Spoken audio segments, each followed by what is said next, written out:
তোমাদের fundamental right পড়ানোর জন্য আমি যে প্রথম ভিডিওটা দিয়েছিলাম সেখানে তোমাদেরকে বোঝানো হয়েছিল যে ফান্ডামেন্টাল রাইট বিষয়টা আসলে কি এবং ম্যাগনা কার্টা লিবার্টিজম থেকে আমেরিকার 14 বিল অফ রাইটস এবং সেখান থেকে আমাদের ভারতবর্ষে যে ফান্ডামেন্টাল রাইটটাকে আমাদের যারা সংবিধান তৈরি করেছিল তারা কিভাবে সেটাকে অ্যাড করেছিল। আজকে যে জায়গাটায় তোমাদেরকে জোর দেব সেটা হচ্ছে আমাদের আর্টিকেল 12 এবং আর্টিকেল 13। তোমরা লক্ষ্মীকান্ত যারা পড়বে মানে WBCS এর পরীক্ষায় লক্ষ্মীকান্ত অবশ্যই পড়তে হবে। লক্ষ্মীকান্তকে বাদ দিয়ে কিন্তু পলিটি সম্ভব নয়। তো সেক্ষেত্রে আর্টিকেল 12 এবং আর্টিকেল 13 খুব ভালো করে তোমাদেরকে বুঝতে হবে। দেখো, মনে রাখা সব কিছু মনে না রাখলেও চলবে, কিন্তু কনসেপ্ট খুব ক্লিয়ার হতে হবে, কারণ WBCS তার প্যাটার্ন যেভাবে চেঞ্জ করেছে, প্রিলিমিনারি এমনকি মেইন তো বটেই, এমনকি প্রিলিমিনারিতে তারা কোয়েশ্চেন কিন্তু বেশ ট্রিকি এবং কনসেপচুয়াল করার চেষ্টা করছে। তো সেই জন্য তোমরা আর্টিকেল 12টা আগে বুঝবে। আর্টিকেল 12 যেটা বলেছে সেটা হচ্ছে ডেফিনিশন অফ দ্য স্টেট। এখানে যে স্টেট শব্দটা রয়েছে এটা কিন্তু জিওগ্রাফি স্টেট না, এটা তোমাদেরকে সবার আগে বুঝতে হবে। এই স্টেট কিন্তু পলিটি স্টেট, যেটা আমাদের সংবিধানের পার্ট 3 এবং পার্ট 4 সেখানে যে স্টেটের উল্লেখ রয়েছে সেই স্টেটের ডেফিনিশন কিন্তু আমাদের যারা সংবিধান প্রণেতা তারা কিন্তু সেই ডেফিনিশনটা দিয়ে গেছেন। তো ডেফিনেশনটা কি বলেছেন আমাদের সংবিধানে? বলছে দ্য স্টেট ইনক্লুডস, কি ইনক্লুডস আছে? 1 number the government and the parliament of India, অর্থাৎ কেন্দ্র সরকার এবং parliament. 2 number the government and the legislature of each of the states, প্রত্যেকটা রাজ্যের বিধানসভা এবং সেই রাজ্যের সরকার। রাজ্যের সরকার মানে সেখানকার গভর্নর মানে রাজ্যপাল, মুখ্যমন্ত্রী, মন্ত্রিপরিষদ। কেন্দ্রের ক্ষেত্রে রাষ্ট্রপতি, প্রধানমন্ত্রীর মন্ত্রিপরিষদ। 3 নম্বর যেটা আছে অল লোকাল বডিজ, মানে পঞ্চায়েত, মিউনিসিপ্যালিটি, জেলা পরিষদ এটসেট্রা। এবং তার সাথে যেটা আছে other authorities within the territory of India, ভারতের সীমানার মধ্যে যত লোকাল এবং আদার অথরিটিস রয়েছে সেগুলো। এবং under the control of the government of India, ভারতের বাইরে যদি হয়, টেরিটরির বাইরে যদি হয়, তবে সেক্ষেত্রে গভর্নমেন্ট অফ ইন্ডিয়ার কন্ট্রোলে থাকবে এই ধরনের। দেখো, এখানে the government and the parliament of India confusion নেই, government and the legislature of each state confusion নেই, local bodies municipality, panchayat, Zila Parishad ইত্যাদি কনফিউশন নেই। কনফিউশনটা যেখানে হয় আদার অথরিটিস, এটা নিয়ে। এই কনফিউশন কিন্তু শুধু যারা অ্যাসপিরেন্ট তাদের নয়, এই কনফিউশন কিন্তু আমাদের ভারতবর্ষের বিভিন্ন ক্ষেত্রে বিভিন্ন জায়গায় হয়েছে।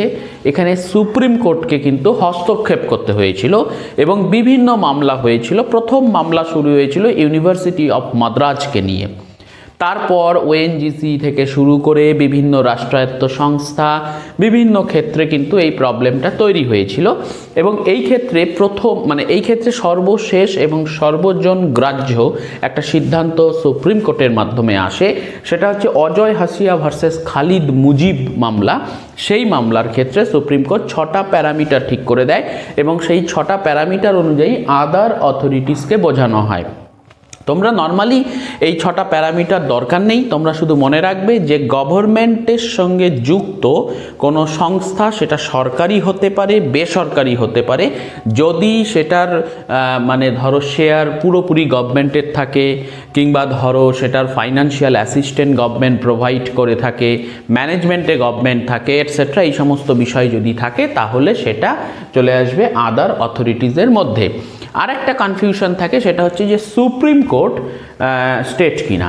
দেখো, সুপ্রিম কোর্ট স্টেট আবার স্টেট নয়। কখন স্টেট নয়? যখন সুপ্রিম কোর্ট তার বিচার করবে তখন সে স্টেট হবে না, কিন্তু তার অ্যাডমিনিস্ট্রেটিভ ফাংশনের ক্ষেত্রে সে স্টেট।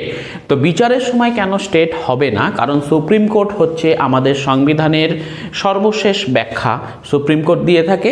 তো যদি আমাদের রাষ্ট্রের বিরুদ্ধে মানে স্টেটের বিরুদ্ধে কোনো মামলা হয়, ইউনিয়ন অফ ইন্ডিয়া যেখানে একটা পার্টি, তো স্টেটের বিরুদ্ধে মামলা এবং সুপ্রিম কোর্ট যদি স্টেট হয় মামলা, তাহলে সেক্ষেত্রে মামলা পক্ষপাত দুষ্ট হবে। তাই কোনো বিচারের সময় সুপ্রিম কোর্ট কিন্তু স্টেট হয় না, কারণ সে স্টেট হলে স্টেটের হয়ে পক্ষপাত দুষ্টের প্রশ্ন উঠে আসতে পারে। কিন্তু তার অ্যাডমিনিস্ট্রেটিভ যে সমস্ত সিদ্ধান্ত থাকে সেখানে সুপ্রিম কোর্ট স্টেট হতে পারে, কিন্তু সে যখন বিচার করবে তখন কিন্তু সে স্টেট হবে না। তাহলে আমরা পরিষ্কার আর্টিকেল 12 থেকে স্টেটের ডেফিনিশন পাচ্ছি। এই স্টেট হচ্ছে পলিটিক্যাল স্টেট, যেখানে স্টেট বলতে বোঝানো হচ্ছে আমাদের চারটে ক্যাটেগরি। একটা হচ্ছে government and parliament of India, একটা হচ্ছে government and the legislative council বা লেজিসলেচার যেটা বিধানসভা ও প্রত্যেকটা রাজ্যের, local bodies panchayat municipality etcetera, আর হচ্ছে আদার অথরিটিস। সেক্ষেত্রে আদার অথরিটিস বলতে গভর্নমেন্ট মানে গভর্নমেন্টের সঙ্গে যুক্ত, সেটা কোনো প্রাইভেট ইনস্টিটিউশন হতে পারে যদি গভর্নমেন্ট তার ম্যানেজমেন্টের সঙ্গে যুক্ত থাকে, ফাইন্যান্সিয়াল অ্যাসিস্ট্যান্ট প্রোভাইড করে, এই সমস্ত ক্ষেত্রে সেটা হবে। নেক্সট যেটা আমাদের আসবে সেটা হচ্ছে আর্টিকেল 13। সবচেয়ে ক্রুশিয়াল হচ্ছে আমাদের আর্টিকেল 13। কেন? দেখো, সুপ্রিম কোর্ট আমাদের তো মানে কনস্টিটিউশনের ব্যাখ্যাকর্তা, কিন্তু আমাদের যারা সংবিধান তৈরি করেছিলেন তারা আমাদের সংবিধানের সবচেয়ে শক্তিশালী অংশ তৈরি করেছিল পার্ট 3, অর্থাৎ ফান্ডামেন্টাল রাইট, কোনো ব্যক্তির অধিকার। রাষ্ট্র সবচেয়ে শক্তিশালী, রাষ্ট্র যেন কোনো মতেই কোনো মানুষের অধিকারটাকে কেড়ে নিতে না পারে, সেই জন্য কিন্তু ফান্ডামেন্টাল রাইট, যেটা আমাদের পার্ট 3 আর্টিকেল 12 থেকে 35। কিন্তু তোমরা যদি রাইটগুলোর কথা বলো সেটা কিন্তু আর্টিকেল 14 থেকে শুরু করে আর্টিকেল 32 পর্যন্ত সেই রাইটগুলো রয়েছে। কিন্তু আমাদের আর্টিকেল 13টা কি? আর্টিকেল 13কে তোমরা বলতে পারো যে আমাদের যে ফান্ডামেন্টাল রাইট রয়েছে, বর্তমানে যেটা 6টা ফান্ডামেন্টাল রাইট রয়েছে, এই 6টা ফান্ডামেন্টাল রাইটের চারপাশে প্রাচীর দিয়ে ঘিরে দেওয়া, মানে বেড়া দেওয়ার কাজ করেছে আমাদের আর্টিকেল 13। কারণ আমাদের যারা সংবিধান তৈরি করেছিলেন তারা জানতেন যে আইন তৈরি করার ক্ষমতা আইনসভার, এবং আইনসভা কিন্তু মানে কোনো সময় আসলে তারা কিন্তু সেই অধিকারগুলো নিয়েও নিতে পারে, বিভিন্ন ক্ষেত্রে বিশেষে সেটা হতে পারে। তো তারা দূরদৃষ্টি সম্পন্ন ছিলেন। আমাদের এই ফান্ডামেন্টাল রাইটটা এতটাই গুরুত্বপূর্ণ ছিল যে আমাদের কনস্টিটিউয়েন্ট অ্যাসেম্বলিতে এইটা নিয়ে কিন্তু দীর্ঘ আলোচনা হয়েছে, মোটামুটি 38 দিনের মতো একটা আলোচনা পর্ব চলেছে, তারপরে কিন্তু আমাদের এই ফান্ডামেন্টাল রাইট এসছে।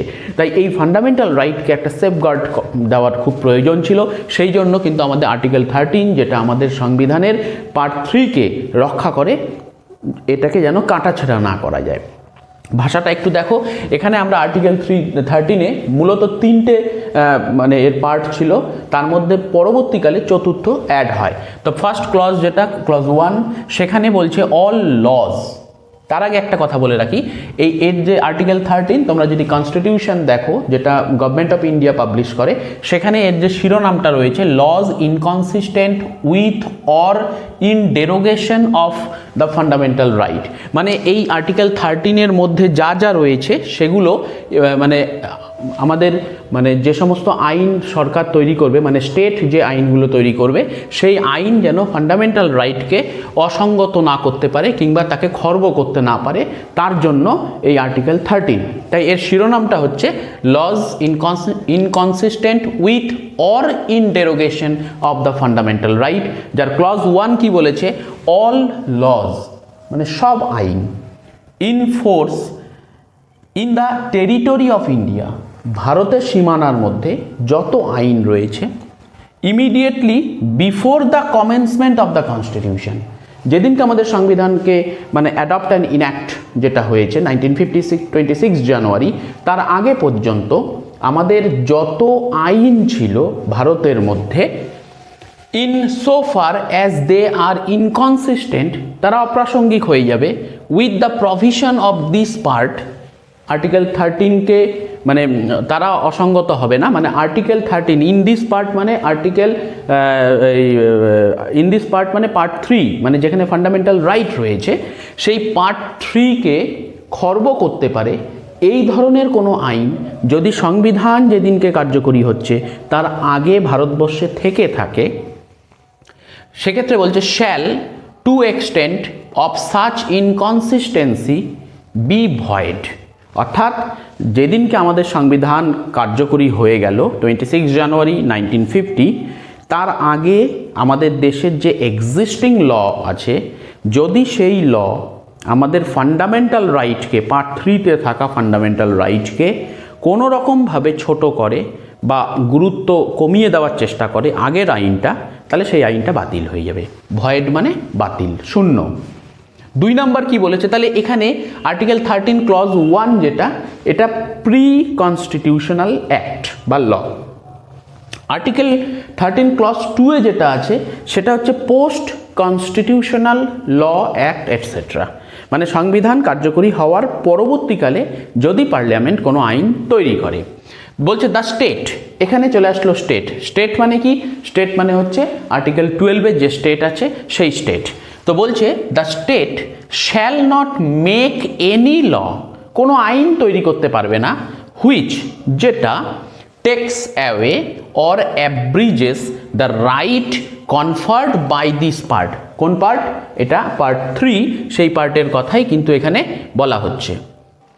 And any law made in contravention of this clause, this clause বলতে clause 2 of 13, shall to the extent of the contravention be void, মানে এর অর্থটা দাঁড়াচ্ছে যে এমন কোনো আইন পার্লামেন্ট তৈরি করতে পারবে না যেটা পার্ট 3 অর্থাৎ ফান্ডামেন্টাল রাইটকে কোনো রকমভাবে অ্যাব্রিজ মানে সংক্ষিপ্ত বা ফান্ডামেন্টাল রাইটকে খাটো করতে পারে, সেটা পার্লামেন্ট তৈরি করতে পারবে না। এটা হচ্ছে আমাদের পার্ট 2 মানে আমাদের ক্লজ 2 অফ আর্টিকেল 13 সেখানে বলা হয়েছে। তাহলে তোমরা এটা ভালো করে দেখো, আর্টিকেল 13 এর ক্লজ 1, সংবিধান কার্যকরী হওয়ার আগে যদি কোনো এক্সিস্টিং ল থাকে সেই ল ফান্ডামেন্টাল রাইটকে খর্ব যদি করে থাকে সেই লটা বাতিল হবে।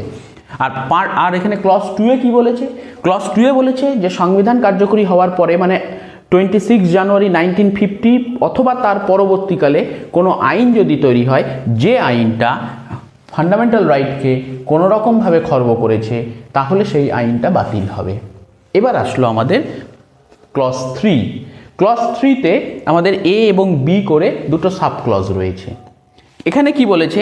এখানে ল বলতে কি বোঝানো হচ্ছে সেটাকে বলা হচ্ছে। দেখো এখানে একটা জিনিস তোমরা লক্ষ্য করো, এখানে ক্লজ 2তে দেখো the state shall not make any law. প্রশ্ন হচ্ছে যে হোয়াট ইজ ল? এখানে ল বলতে এক্স্যাক্টলি কি বোঝানো হচ্ছে সেই লয়ের ডেফিনিশনটা চলে আসছে আমাদের আর্টিকেল 13 ক্লজ 3 সাব ক্লজ এতে। ল মানে হচ্ছে ordinance, order, bylaw, rule, regulation, notification, customer usage. তার মানে কোনো কিছুর মাধ্যমেই গভর্নমেন্ট বা স্টেট তোমার ফান্ডামেন্টাল রাইটকে খর্ব করতে পারবে না।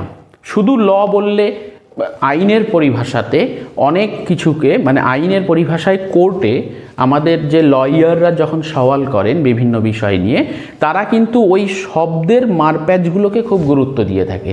তা আমাদের যারা কনস্টিটিউয়েন্ট অ্যাসেম্বলিতে ছিলেন সেটা লয়ারদের স্বর্গ বলা হয়, কারণ সেখানে সব নামকরা লয়াররাই সেখানকার মেম্বার ছিলেন।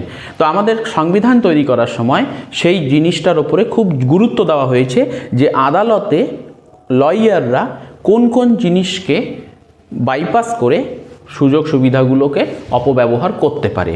তো সেই জন্য এখানে ল বলতে কি বোঝানো হচ্ছে সেই জায়গাটাও কিন্তু চলে এসছে। ল বলতে ordinance, order, bylaw, rule, regulation, notification, customer usage কোনো কিছুই না, মানে কোনো কিছুই আমরা কোনো রূপেই কোনো শেপেই আমরা কিন্তু ফান্ডামেন্টাল রাইটকে ছোট করতে পারবো না। তাই ল মানে শুধু ল নয়, ল মানে এগুলো সব। এবং এই ক্লজ 3 সাব ক্লজ বিতে যেটা বলেছে ল ইন ফোর্স কারা বলছে? পার্লামেন্ট বা লেজিসলেচার। এবার এখানেই প্রশ্নটা হচ্ছে যে তাহলে কি এই ল বলতে তো সমস্ত কিছুকেই বোঝানো হচ্ছে, তাহলে এর কি ব্যতিক্রম কিছু নেই? আছে, পার্সোনাল ল এর ব্যতিক্রম আছে, এটা মাথায় রাখবে। আর যদি কোনো গভর্নমেন্ট যদি কোনো ইনস্ট্রাকশন দেয় তাহলে সেই ইনস্ট্রাকশন কিন্তু লয়ের ক্যাটেগরিতে আসবে না। তো এই দুটো জিনিস মাথায় রাখতে হবে, একটা হচ্ছে গভর্নমেন্টের ইনস্ট্রাকশন, একটা হচ্ছে পার্সোনাল ল, সেটা এখানে আসবে না। এবার প্রশ্ন হচ্ছে যে এই যে তিনটে জিনিস ছিল আর্টিকেল 13 ক্লজ 1, ক্লজ 2, ক্লজ 3, এই তিনটে জিনিস দিয়ে আমাদের দেশের বিভিন্ন সময়কালে বিভিন্ন ধরনের মামলা সুপ্রিম কোর্টে এসছে ফান্ডামেন্টাল রাইটসের ওপরে। তো এক্ষেত্রে আমাদের যে প্রথম মামলাটা হয় সেটা হচ্ছে শঙ্করী প্রসাদ মামলা। আমি এই কেসগুলো নিয়ে আরও ডিটেলসে পরবর্তীকালে ফান্ডামেন্টাল রাইট শেষ হলে আমি সেখানে আসব। তো যাই হোক, প্রথম যখন কেসটা আসে শঙ্করী প্রসাদ, তো সেই ক্ষেত্রে আর্টিকেল 368 ইউজ করা হয়। আর্টিকেল 368 যেটা রয়েছে সেখানে আর্টিকেল 13কে বাইপাস করে আর্টিকেল 360-র প্রসঙ্গটা উঠে আসে। মানে সেটা হচ্ছে কি, যে তোমরা যদি সংবিধান সংশোধন করার একটা ক্ষমতা আমাদের সংবিধান প্রণেতারা রেখেছিলেন, তাদের ধারণা ছিল যে সমাজ যেহেতু পরিবর্তনশীল, মানুষের চাহিদা, অর্থনৈতিক অবস্থা, সামাজিক কাঠামো, রাজনৈতিক পরিস্থিতি সব কিছুই পরিবর্তন হবে। অতএব একটা আইন যেটা সেই দিনকে প্রাসঙ্গিক ছিল সেটা কিন্তু পরবর্তীকালে অপ্রাসঙ্গিক হতেই পারে, তাই সংবিধানকে সংশোধন করার প্রয়োজন রয়েছে। সেই হিসাবে আমাদের আর্টিকেল 368, যেখানে সংবিধানকে সংশোধন করা যায়। এবার সংশোধন মানে কি? সংশোধন মানে কোনো কিছুকে অ্যাড করতে পারি, কোনো কিছু রিমুভ করতে পারি। তো এই অ্যাড এবং রিমুভটাই হচ্ছে আমাদের কনস্টিটিউশনাল অ্যামেন্ডমেন্ট অ্যাক্ট, যেটা সংবিধান সংশোধন হবে, পার্লামেন্টই সেই সংশোধনটা করবে। তো প্রশ্ন হচ্ছে যে এই সংশোধনটা মানে আর্টিকেল 368টাকে কাজে লাগিয়ে আমরা ফান্ডামেন্টাল রাইটের মধ্যে কোনো কিছুকে অ্যাড বা রিমুভ করতে পারবো কি না, যেটা নিয়ে প্রথম যে কেসটা হয়েছিল সেটা শঙ্করী প্রসাদ। শঙ্করী প্রসাদ মামলাতে বলা হলো যে এখানে আর্টিকেল 13 ক্লজ 2-এ যে লয়ের কথা বলা হচ্ছে, এই ল আর অ্যামেন্ডমেন্ট এক বিষয় নয়। প্রশ্ন হচ্ছে, ল এবং অ্যামেন্ডমেন্ট যদি এক বিষয় না হয়ে থাকে, তাহলে আমাদের 13(2) রেস্ট্রিকশন এনেছে কোনো ল তৈরি করার উপরে, যেটা ফান্ডামেন্টাল রাইটকে ছোট করতে পারে, খাটো করতে পারে বা খর্ব করতে পারে। কিন্তু আমি তাহলে অ্যামেন্ডমেন্ট করে আমি ফান্ডামেন্টাল রাইটটা কেড়ে নেব। আজকের দিনে মনে হতে পারে যে ঠিক আছে, এই ফান্ডামেন্টাল রাইটটা ভালো না, এটা কেড়ে নেব, এটা অ্যামেন্ডমেন্ট পাওয়ার আমার কাছে আছে। তাহলে কালকে গভর্নমেন্ট একটা আইন করে বলতেই পারে যে ভারতবর্ষ গণতান্ত্রিক দেশ থাকবে না, যে প্রধানমন্ত্রী আছে সেই যতদিন বেঁচে থাকবে প্রধানমন্ত্রী থাকবে, অ্যামেন্ডমেন্ট করতেই পারে। তো সেই জন্য কিন্তু ব্যাপারটা মাথায় রাখতে হবে যে শঙ্করী প্রসাদ মামলায় যেটা উঠে আসলো, সুপ্রিম কোর্ট যে জাজমেন্টটা দিল সেখানে বলল যে ল এবং অ্যামেন্ডমেন্ট আলাদা, অতএব ল তৈরি করতে পারবে না পার্লামেন্ট, কিন্তু অ্যামেন্ড করতে পারবে। দেখো এই জায়গাটাতে কি হলো, পার্লামেন্ট অ্যামেন্ড করতে পারবে, তাহলে পার্লামেন্ট ফান্ডামেন্টাল রাইটটাকে রিমুভ করতে পারবে। যার ফলে পরবর্তীকালে যে মামলাটা হয় সেটা হচ্ছে গোলকনাথ মামলা, উইলিয়াম গোলকনাথ, হ্যারি গোলকনাথের মামলা। সেখানে সুপ্রিম কোর্ট বলল যে না, আগের জাজমেন্টটা ঠিক হয়নি। ওই জায়গাটায় সুপ্রিম কোর্ট বলল ল ইকুয়ালস টু অ্যামেন্ডমেন্ট। মানে এখানে দেখো এই যে article 13(3) clause article 13 clause 3 sub clause a, এখানে law is equal to ordinance, order, bylaw, rule, regulation, notification, custom, usage. বললো এগুলোর মধ্যে অ্যামেন্ডমেন্টটাও আসবে, অর্থাৎ পার্লামেন্ট চাইলে অ্যামেন্ডমেন্ট করে ফান্ডামেন্টাল রাইট নিয়ে নিতে পারবে না। এই জায়গাটাতে হয়ে গেল প্রবলেম। 1967 প্রবলেম কি হলো, তখন প্রধানমন্ত্রী ইন্দিরা গান্ধী তিনি 1971-এ 24th কনস্টিটিউশনাল অ্যামেন্ডমেন্ট আনলেন এবং 24th কনস্টিটিউশনাল অ্যামেন্ডমেন্ট এনে তিনি আর্টিকেল 13-এর মধ্যে ক্লজ 4-কে অ্যাড করলেন এবং এখানে তিনি বললেন যে আর্টিকেল 368 ইউজ করলে পারে সেক্ষেত্রে আর্টিকেল 13-এর প্রসঙ্গটা কার্যকরী হবে না। বিষয়টা আরেকবার ক্লিয়ার করে দিই, মানে তোমার যদি আর্টিকেল 368 দিয়ে পার্লামেন্ট কোনো আইন তৈরি করে, তো এবার প্রশ্ন হচ্ছে যে সেই আইনটা আমার ফান্ডামেন্টাল রাইট কেড়ে নিল, আমি কার কাছে যাব? স্টেটের কাছে। আমি যদি স্টেটের কাছে যাই, স্টেট নিজেই তো আইনটা তৈরি করেছে, সে আমার কথা শুনবে? কখনো শুনবে না। তাহলে কে শুনবে? শুনবে হচ্ছে সুপ্রিম কোর্ট, কিছু ক্ষেত্রে হাইকোর্ট। ম্যাক্সিমাম পাওয়ার, মানে ম্যাক্সিমাম না, সম্পূর্ণ পাওয়ারই বলতে গেলে সুপ্রিম কোর্টের কাছে। এবার সুপ্রিম কোর্ট কি দেখবে যে 368-এ যে অ্যামেন্ডমেন্টটা হয়েছে, এই অ্যামেন্ডমেন্টের বিরুদ্ধে আমি যদি সুপ্রিম কোর্টের কাছে যাই, তা আমার হাতিয়ার কি? আমার হাতিয়ার হচ্ছে আর্টিকেল 13। আমি সুপ্রিম কোর্টকে বলবো যে স্যার দেখুন, আর্টিকেল 13 বলে দিয়েছে আমাকে ফান্ডামেন্টাল রাইটের সেফগার্ড, কিন্তু আমার ফান্ডামেন্টাল রাইটটা অ্যামেন্ডমেন্টের মাধ্যমে কেড়ে নিয়েছে। তো সুপ্রিম কোর্টে তাহলে আমি যাব আর্টিকেল 13 নিয়ে।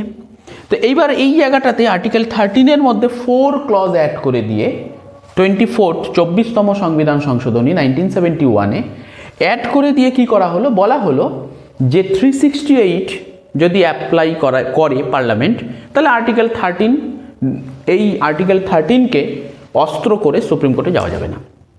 তো এবার দেখো সুপ্রিম কোর্ট কি করবে। সুপ্রিম কোর্টের কাজ হচ্ছে যে আইন কি বলছে, আইন অনুযায়ী কাজ হলো কি না। তো এক্ষেত্রে আইন আমাকে বলেই দিচ্ছে এই জায়গাটাতে যে 13(4)ই বলে দিচ্ছে যে 368 অ্যাপ্লাই করলে পরে 13 কাজ করবে না। তো এক্ষেত্রে আবার পরবর্তীকালে একটা মামলা হলো, যেটা ল্যান্ডমার্ক জাজমেন্ট, যেটা হচ্ছে তোমার basic structure Kesavananda Bharati case. 1971-এ 24th অ্যামেন্ডমেন্ট হওয়া 2 বছরের মাথায় 1973-তে কেশবানন্দ ভারতী কেস আসলো। সেখানে বলা হলো যে পার্লামেন্ট অ্যামেন্ড করতে পারে, কিন্তু বেসিক স্ট্রাকচারকে ভায়োলেট করতে পারে না। তো এই বেসিক স্ট্রাকচার ডক্ট্রিনটা কেশবানন্দ ভারতীর মাধ্যমে আসলো। বেসিক স্ট্রাকচার কি জিনিস পরবর্তী ভিডিও আসবে। আপাতত আমরা যেটা জানলাম আর্টিকেল 13, আর্টিকেল 12। আর্টিকেল 13-এর মধ্যে বিশেষ করে পাওয়ারফুল কোনটা, আর্টিকেল 2, কারণ আর্টিকেল 13-এর ক্লজ 2 সবচেয়ে পাওয়ারফুল।